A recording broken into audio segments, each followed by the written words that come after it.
Pero les decía que a veces es difícil resumir la situación que estamos viviendo, pero he encontrado un resumen, y no escrito por mí, sino que he encontrado un resumen escrito por la propia empresa Latirí, o para ser más correctos, un resumen hecho por la consultora Cifra de José Luis González, consultora muy conocida, porque ustedes lo conocen a José Luis González a través de la televisión, de Canal 12, realmente. Donde hace un informe largo de muchas páginas, de 90 páginas, pero al final, en las conclusiones de ese informe, asesorando a Latirí, ese informe que he presentado como parte del estudio de impacto ambiental, el nuevo estudio de impacto ambiental que presenta la empresa hace cuestión de poco tiempo, de un mes y pico, y allí se hacen una serie de recomendaciones muy interesantes, que a mi juicio resumen de alguna manera la situación que estamos viviendo.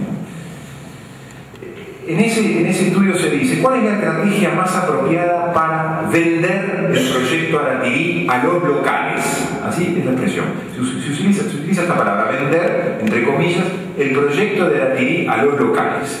Los locales somos todos nosotros, ¿no? Si nos hubieran dicho los indígenas, creo que hubieran dicho algo más agradable que decirnos los locales, ¿no? Pero bueno. Entonces empieza a dar tres, entre otras, recomendaciones para vender a Latirí a los locales. La primera es informar solo lo necesario a las personas que necesitan saber, en lugar de comunicar masivamente mensajes que pueden ser malinterpretados por públicos alejados. O sea, informar solo lo necesario. Yo lo traduzco esto de alguna manera en informar poco, o sea, no informar. Segunda recomendación, no involucrarse en discusiones con grupos opositores, porque eso aumenta su visibilidad y transforma críticas muchas veces infundadas en una batalla de ellos, la empresa extranjera, contra nosotros, los uruguayos de a pie. O sea, no debatir. No debatir porque de esa manera se crea esa polarización y de esa manera le damos protagonismo a quienes están en contra del proyecto. No informar, no debatir. Y la tercera conclusión, quizás la más grave de todas, dejar que las autoridades, o recomendación más que conclusión, dejar que las autoridades públicas jueguen su papel, entre comillas, jueguen su papel y vendan el proyecto. ¿Por qué? Porque las autoridades públicas tienen la legitimidad que les otorga su cargo y sobre todo la legitimidad que les da no ser parte del proyecto. Es decir, dejar que otros hablen por mí.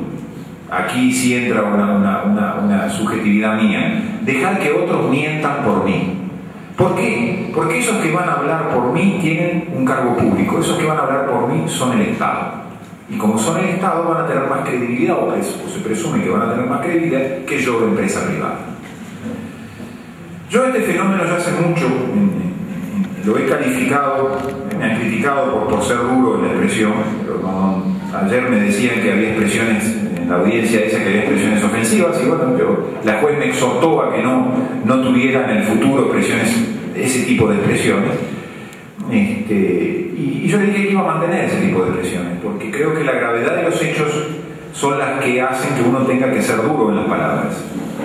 Si uno describe la situación en forma liviana y ligera, está quitándole rango, quitándole importancia a lo que estamos viviendo. Si estamos viendo desaparecer ante nuestros ojos un Estado soberano, si estamos viendo desaparecer un Estado republicano con poderes constituyentes que se están diluyendo, que se fuman, tenemos que ser duros en las palabras. Entonces yo a este fenómeno, sobre todo a esta última recomendación, lo llamo el síndrome de Chapman y Chirolita. Los que tienen mi edad o un poco más de mi edad recordarán un personaje de Ricardo Gamero, el cómico argentino, que realizaba un excepcional show de ventriloquía,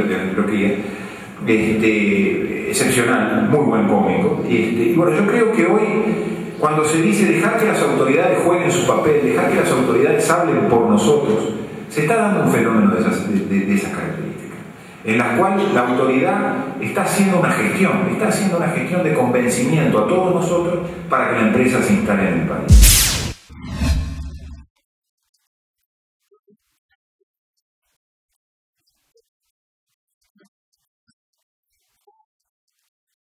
Entonces, ¿qué confiabilidad yo puedo tener en que ese socio llamado Estado ejerza sus funciones esenciales. ¿Cuáles son sus funciones esenciales? Bueno, una de sus funciones esenciales es la seguridad de todos nosotros, es la policía ambiental, es la vigilancia ambiental, es evaluar un proyecto y poder decir al final de la evaluación de ese proyecto, al final de ponderarse, de cotejar el estudio, de hacer estudios propios, de comparar estudios en el extranjero, de munirse de información, llegar a una conclusión de decir, este emprendimiento tiene impactos ambientales que lo hacen inhábil para instalarse en el territorio nacional, o este emprendimiento puede instalarse en el territorio nacional cumpliendo determinados requisitos.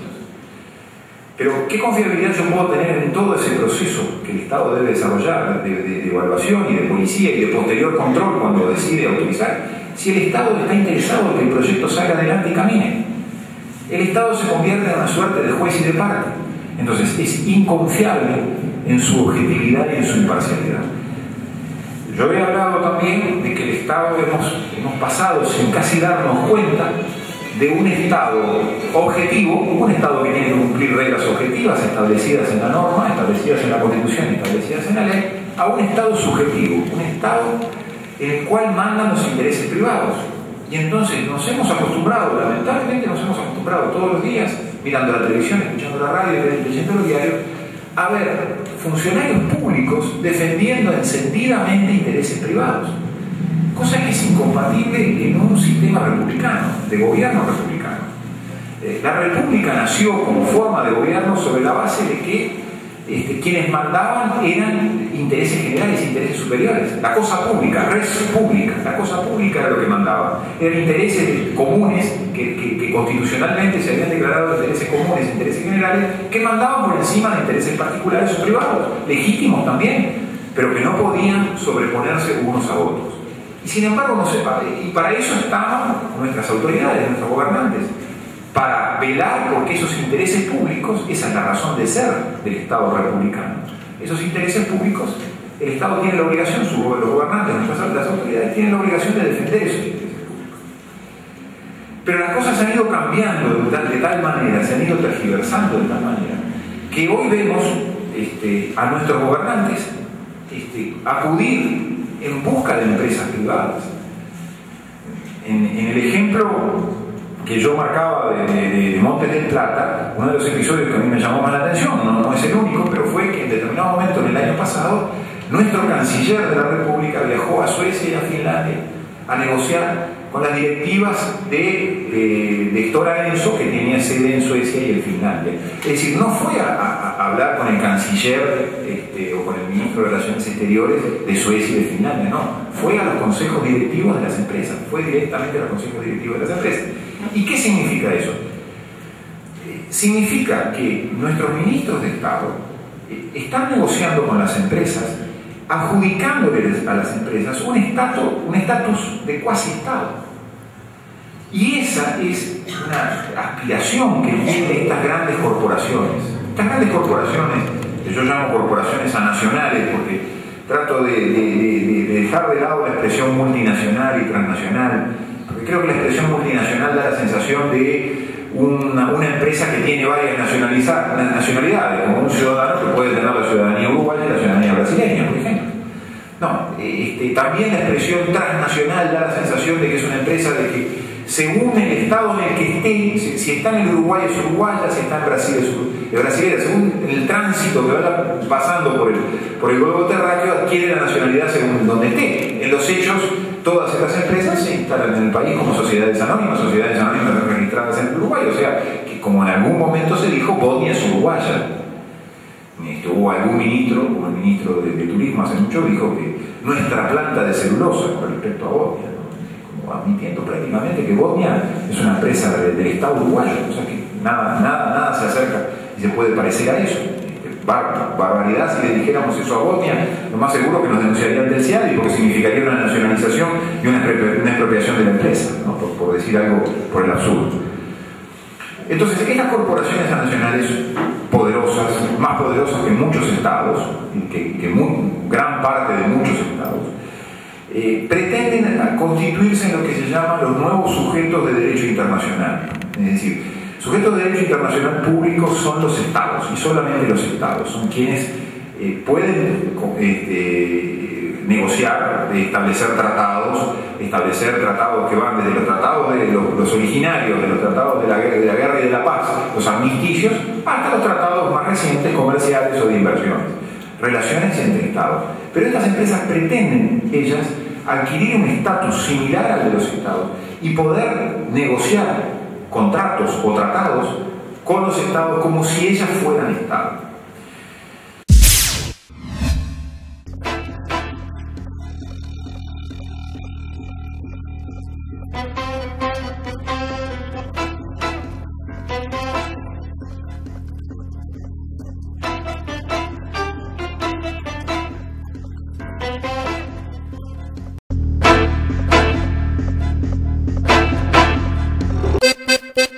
Escritorio Federico Rodríguez dos Santos anuncia jueves 15 de diciembre, feria especial de fin de año en el Conventos.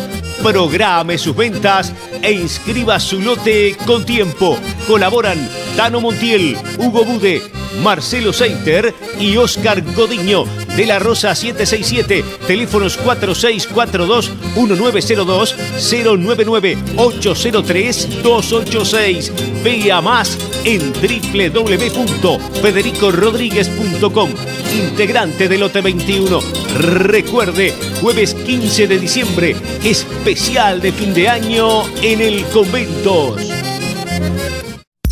En Cerro Largo tenés más de 50% de descuento por tu chapa de Cerro Largo. La patente con más descuentos de todo el país. Intendencia de Cerro Largo. Escritorio Luis Bengochea anuncia jueves 8 de diciembre, feria mensual y conjunta en el Conventos.